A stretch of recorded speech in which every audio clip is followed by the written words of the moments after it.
It had been a day of fun. Katie discovered that you can't follow a bubble you've blown up to the sky. Orbie found out that ants really like it when a piece of your picnic lands on the ground. And they both learned that a toy glider plane really likes to crash into the grass. Orbie and Katie were in the middle of a contest with their glider plane.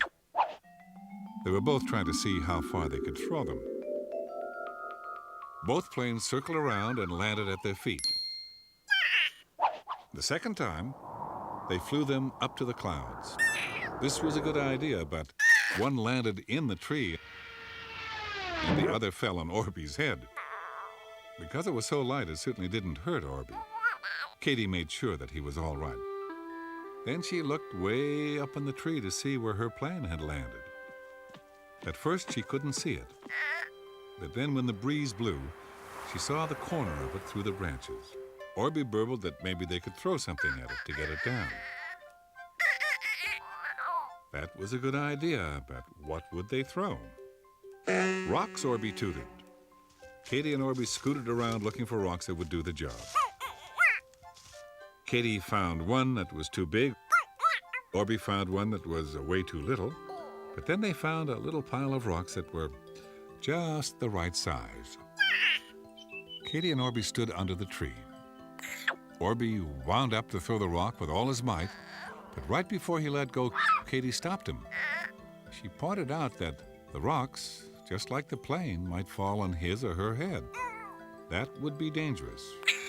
Orbie looked at the rock in his hand and burbled that he was glad Katie had stopped him because for sure it would hurt.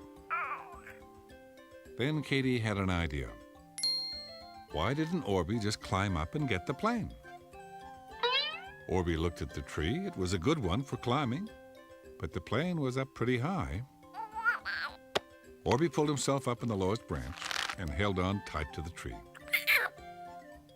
From the ground, Katie called to him and told him what a good job he was doing. Now, I have to tell you that Orbie was very happy to climb up and get the plane, but the suctions on his hands didn't really work on the tree bark, and Orbie felt that it was too hard to hold on. He looked down at Katie and burbled his problem to her. She thought for a moment and then decided that she would try it instead. She was used to her hands not sticking to things. Orbie helped her up onto the first branch. Katie hugged the tree and then slowly began to climb. Orbie told her to be careful, and she was. She held onto each branch very tightly. Soon she could see the plane, and Orbie told her she was almost there. Katie's running shoes slipped, but she was holding on tightly, so she pulled herself onto a better branch. Orbie tooted that she was the best climber he had ever seen. Katie smiled and reached for the little plane. Holding onto the tree, she waved the plane at Orbie to let him know she was there. When she looked down for Orbie, she noticed how very high up she was.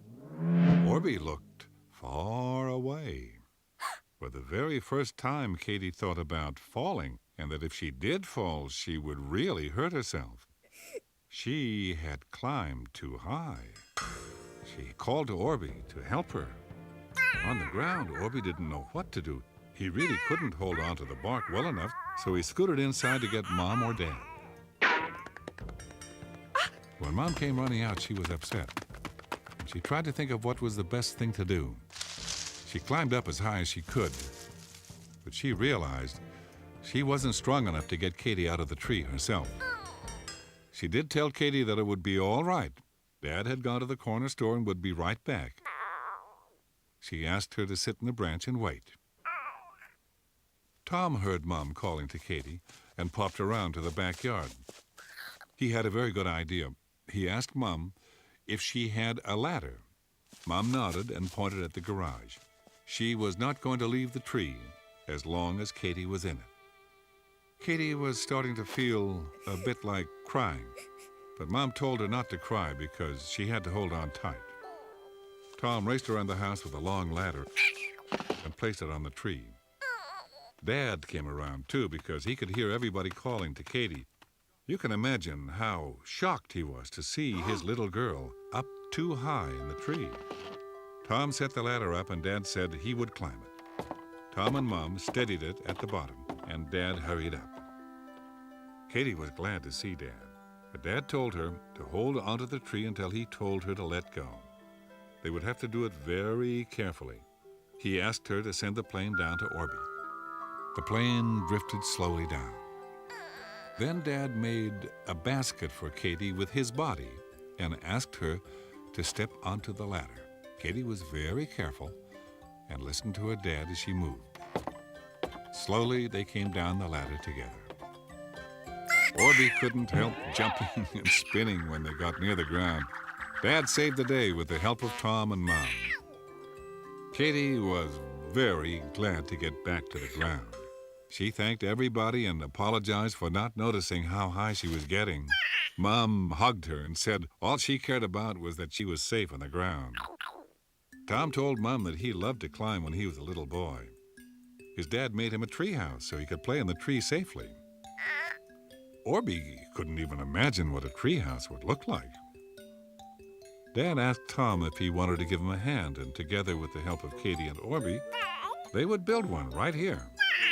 Tom loved the idea and went home to get some of his own tools. They spent all that weekend building the treehouse. It wasn't high up because Katie and Orbie were too young to get up too high. By Sunday night, they had a wonderful treehouse. They could take toys up to it and have picnics in it, and just about anything could happen there. Katie and Orbie just loved it, and so did all their friends. Katie learned a little more about climbing. She learned to remember to look down so that she could see when she was getting too high. She also learned that if something is stuck way up in a tree, you need an adult's help to get it down. And I hope that if you get something stuck up in a tree or get into a situation that might be dangerous, you remember to ask an adult for help because you really need it.